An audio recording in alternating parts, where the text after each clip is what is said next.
वंदे मातरम मित्रों, मैं सोनू कुमार पांडे आप सबका हार्दिक अभिनंदन करता हूं आप सबके अपने यूट्यूब चैनल योर सक्सेस पर। आज हम लोग देखेंगे संविधान सभा की मांग हुई थी, तो संविधान सभा की मांग कैसे हुई, कब मिला संविधान सभा बनाने का अधिकार, ठीक है, गठन क्या हुआ, इन सब बातों को विस्तृत रूप में हम लोग चर्चा करेंगे। टू द पॉइंट बातें की जाएंगी। तो चलिए वन बाई वन करके हम लोग इन सब चीज़ों को देखते हैं। एग्जाम पॉइंट ऑफ व्यू से बहुत ही महत्वपूर्ण टॉपिक है, एक दो क्वेश्चन एग्जाम में आते जाते रहते हैं। तो चलिए देखते हैं। तो यहाँ पर बात करेंगे तो जानिए कि गठन का जो विचार था 1934 में एम.एन. राय के द्वारा पहली बार लाया गया था। यानी एम.एन. राय जो थे उन्होंने पहली बार विचार दिया था कि एक संविधान सभा का गठन होना चाहिए ताकि एक संविधान का निर्माण हो सके, जिससे भारत में बेहतर स्थिति से सत्ता का संचालन हो सके। 1935 में पहली बार जो भारतीय राष्ट्रीय INC, ठीक है, भारतीय राष्ट्रीय कांग्रेस ने संविधान सभा की मांग की थी। यानी यहाँ विचार इन्होंने किया था, लेकिन 1935 में पहली बार जो भारतीय राष्ट्रीय कांग्रेस थी उसने संविधान सभा की मांग कर दी।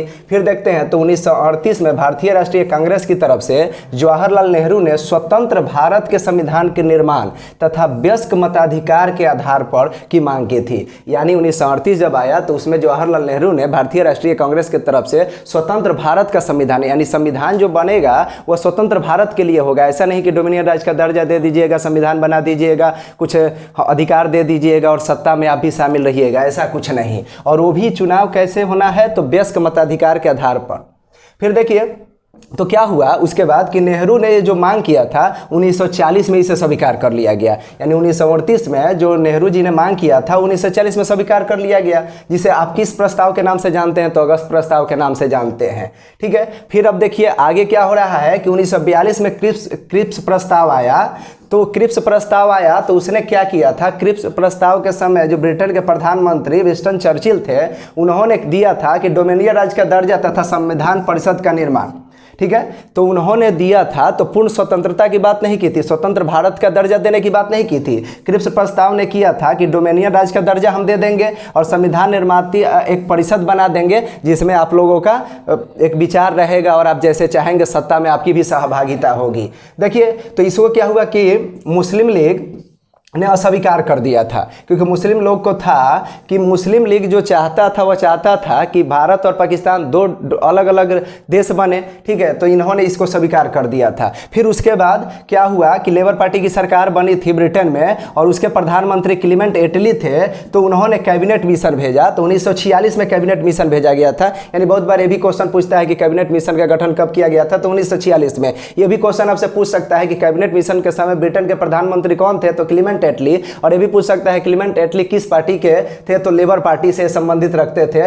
तो संविधान सभा का जो गठन हुआ है यह कैबिनेट मिशन योजना 1946 के अंतर्गत हुआ है। तो अब आते हैं तो बात करते हैं कि आखिर गठन हुआ तो फिर कितने सदस्य होंगे, चुनाव कैसे होगा, किनको किनको इसमें शामिल किया जाएगा।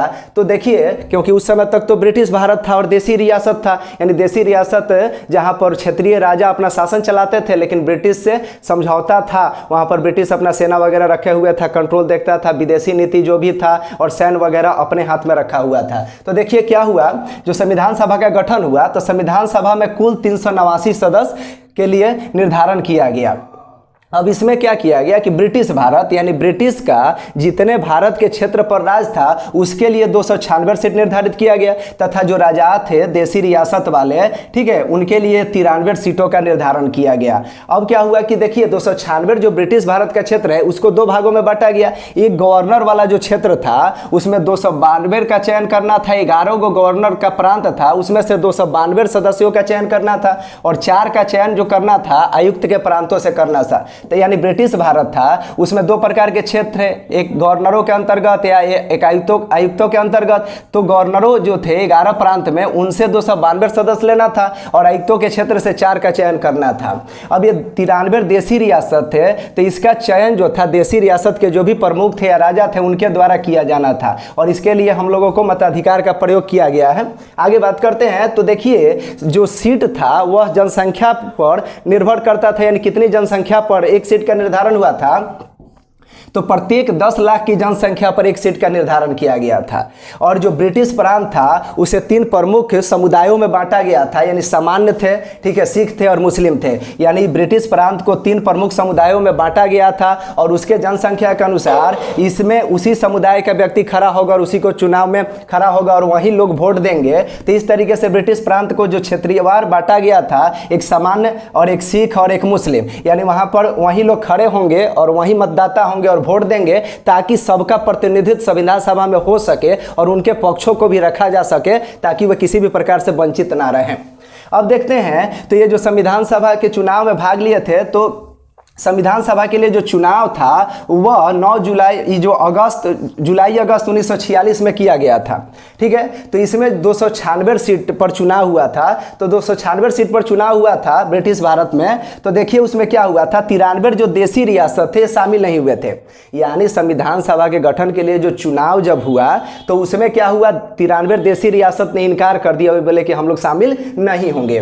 तो चुनाव जो डन हुआ वह 296 सीटों पर डन हुआ। 296 सीट किसके लिए था, यहां से देख सकते हैं, तो ब्रिटिश भारत के लिए था। तो इसमें देखिए 208 सीटों पर भारतीय राष्ट्रीय कांग्रेस को विजय मिली, 73 सीटों पर आपको मुस्लिम लीग को विजय मिली और यहां पर 15 सीटों पर अन्य लोगों को यहां पर जीत हासिल हुई थी। और इसमें शामिल जो लोग थे उसमें मुस्लिमों को भी शामिल किया गया था, सिख को भी, पारसी को भी, आंग्ल भारतीय को भी, भारतीय ईसाई, अनुसूचित जाति, अनुसूचित जनजाति तथा महिलाओं को भी सीट इसमें दिया गया था। वे लोग भी जीतकर संविधान सभा में आए थे।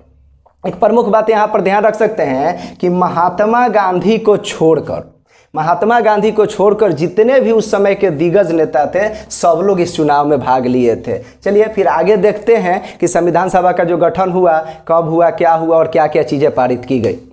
देखिए संविधान सभा की जो पहली बैठक थी वो 9 दिसंबर 1946 को की गई। इस दिन कुछ महत्वपूर्ण निर्णय लिए गए थे। 9 दिसंबर 1946 को अस्थायी अध्यक्ष के रूप में डॉक्टर सच्चिदानंद सिन्हा को चुना गया था, फ्रांस के तर्ज पर। यानी फ्रांस में वरिष्ठ व्यक्ति को ही अस्थायी अध्यक्ष चुना जाता था और यह जो प्रक्रिया है आज भी बनी हुई है। यानी लोकसभा में नया चुनाव के बाद हमेशा अस्थायी अध्यक्ष के रूप में फ्रांस के तर्ज पर ही किसी भी वरिष्ठ व्यक्ति को, सदन के किसी भी वरिष्ठ व्यक्ति को चुना जाता है। उसके बाद जब अस्थायी अध्यक्ष चुन लिए जाते हैं तो ये प्रक्रिया आज भी वर्तमान में भी वैलिड है और चलता है। तो पहली बैठक हुई थी जिसमें 211 सदस्य शामिल हुए थे और मुस्लिम लीग ने यहाँ पर पाकिस्तान की मांग पर जोर दिया था। यानी 9 दिसंबर 1946 को पहली बैठक हुई जिसमें सच्चिदानंद सिन्हा अस्थायी अध्यक्ष थे। उसमें मुस्लिम लीग ने पाकिस्तान की मांग पर बहुत ज़्यादा जोर दिया था।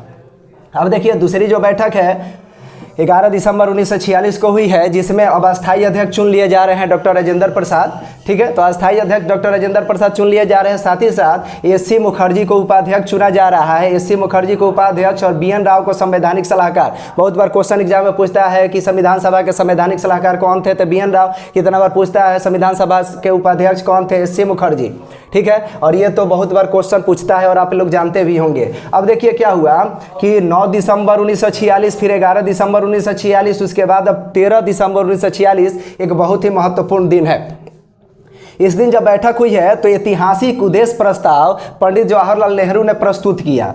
ऐतिहासिक उद्देश्य प्रस्ताव पंडित जवाहरलाल नेहरू ने प्रस्तुत किया। तो बहुत बार क्वेश्चन पूछता है कि ऐतिहासिक उद्देश्य प्रस्ताव किसने प्रस्तुत किया, तो पंडित जवाहरलाल नेहरू आंसर होगा।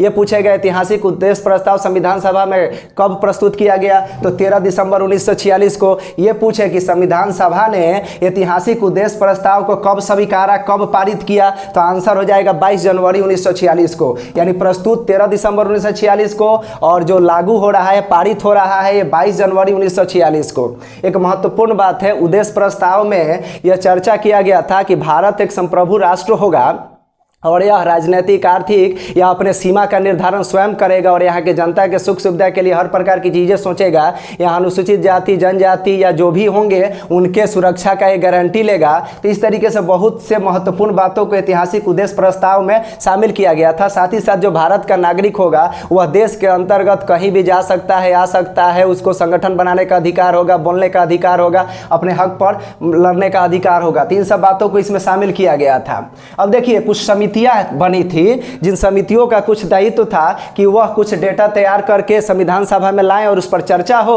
अगर वह वाजिब है तो उसको पारित कर दिया जाएगा। वैसे आपको पता होना चाहिए कि संविधान सभा में अधिकांश वकील ही थे, यानी जो अच्छे अच्छे सदस्य थे सबके पास एडवोकेट की डिग्री थी और नामी गिरामी वकील थे। तो यहाँ पर बहुत अच्छी बहस होती थी और बहुत अच्छी चर्चा होती थी। तो देखिए कुछ समितियाँ जो थीं, तो संचालन समिति डॉक्टर राजेंद्र प्रसाद इसके अध्यक्ष थे, यानी संचालन समिति के अध्यक्ष डॉक्टर राजेंद्र प्रसाद थे। संघ संविधान समिति के पंडित जवाहरलाल नेहरू थे। प्रांतीय संविधान समिति के सरदार वल्लभ भाई पटेल थे। संघ शक्ति समिति के जवाहरलाल नेहरू थे। एक याद रखिएगा, जब भी संघ शब्द आ जाएगा ना तो वहाँ जवाहरलाल नेहरू हो जाएंगे, प्रांतीय आ जाएगा तो सरदार वल्लभ भाई पटेल हो जाएंगे, और ये संचालन समिति डॉक्टर राजेंद्र प्रसाद। अब देखिए झंडा समिति, बहुत बार क्वेश्चन पूछता है कि झंडा समिति के अध्यक्ष कौन थे, तो जेबी कृपलानी थे। अब देखें एक महत्वपूर्ण बात यहाँ आता है, एक प्रारूप समिति बना था, यानी प्रारूप समिति में टोटल 7 सदस्य थे। बहुत बार एग्जाम में पूछता है कि प्रारूप समिति में कुल कितने सदस्य थे, तो प्रारूप समिति में टोटल 7 सदस्य थे, जिसमें डॉक्टर भीमराव अंबेडकर को अध्यक्ष चुना गया था। वैसे आपको पता है कि संविधान सभा में जितने लोग आए हैं वह चुनकर आए हैं, तो यहाँ पर चुनकर आए हैं तो इनका जो निर्वाचन हुआ था पश्चिम बंगाल के क्षेत्र से हुआ था, यानी डॉक्टर भीमराव अंबेडकर का निर्वाचन पश्चिम बंगाल क्षेत्र से हुआ था। लेकिन बाद में पाकिस्तान को अलग किया गया, यानी भारत पाकिस्तान का जब बंटवारा का जब एजेंडा पास हुआ तो उसके बाद क्या हुआ कि जो पश्चिम बंगाल का यह क्षेत्र था जहां से चुन कर आए थे, पूर्वी पाकिस्तान यानी वर्तमान के बांग्लादेश में पड़ गया। उसके बाद इनका फिर निर्वाचन हुआ बंबई से, और उसके बाद ये संविधान सभा में कार्य करते रहे। अब देखिए इसमें बाकी सदस्य सहित सदस्य और अध्यक्ष सहित 7 सदस्य हैं। बाकी सदस्यों का नाम भी पूछ देता है, क्योंकि एग्जाम में आजकल बहुत बार दे देता है सुमेलित करिए या निम्नलिखित में से कौन सा नहीं है। अतः इस तरीके का रिवर्स क्वेश्चन होता है, इसलिए हम लोगों को बेहतर ढंग से तैयारी करनी होगी ताकि हम लोग एग्जैक्ट आंसर कर दे।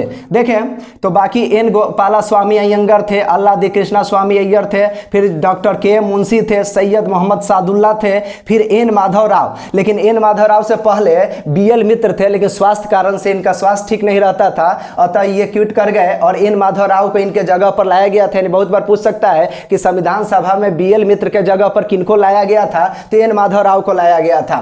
फिर आखिरी सदस्य जो थे टीटी कृष्णमाचारी थे, ठीक है, लेकिन इनको डीपी खेतान, जो 1948 में इनकी जब मृत्यु हो गई डीपी खेतान का, तो फिर टीटी कृष्णमाचारी को लाया गया था। यानी बहुत बार पूछ देगा कि डीपी खेतान के जगह पर किसको लाया गया था, तो हम कहेंगे टीटी कृष्णमाचारी के जगह पर लाया गया था। चलिए कुछ और बातें हैं उसको भी देखते हैं। देखिए 3 जून 1947 को एक योजना लाई गई जिसमें पाकिस्तान के लिए एक अलग संविधान सभा का गठन कर दिया गया, और इसका स्थापना यानी 16 जुलाई 1947 से प्रभावी हो गया। यानी बहुत बार पूछ देगा कि 3 जून 1947 को यानी पाकिस्तान के लिए कब एक अलग संविधान सभा का स्थापना किया गया।